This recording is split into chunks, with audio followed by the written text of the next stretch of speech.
If you think of the society, there are three groups of people, three types of groups of people. So when you're looking at the Ganga flowing, there's a group of people who would stand next to the Ganga, look at it, and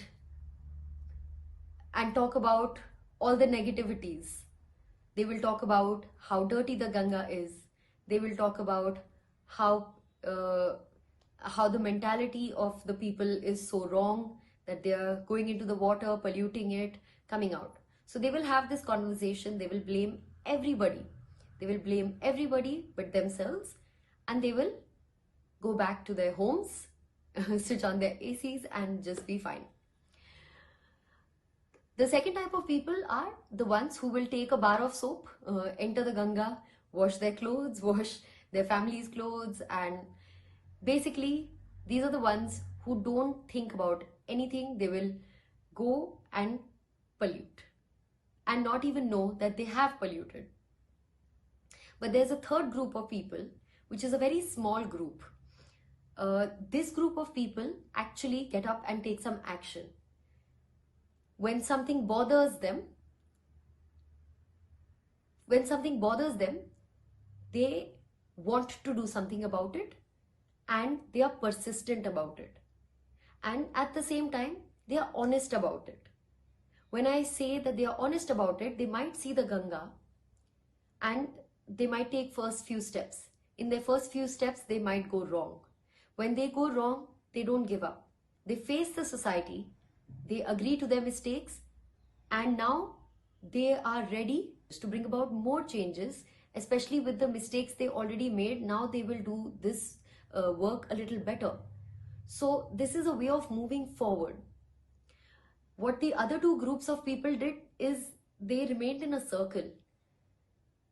So it is our decision to stay in the circle or to move forward. Since we call Ganga Ji our mother and we are the children of Ganga, it is our responsibility to find ways and figure out how is it that we can be better people. How is it that we can reduce these two groups of the number of these two groups of people and make this small, honest, persistent group larger. So we need to mix these two groups into this smaller group to make this hardworking group and persistent group, which is closer to divinity, closer to holiness, bigger. When this happens, when this group of conscious people, compassionate people increases, then the minds of the society will be less polluted. Then the pollution in the minds of the society will reduce and ultimately, hopefully, diminish. And this is what we all are working towards.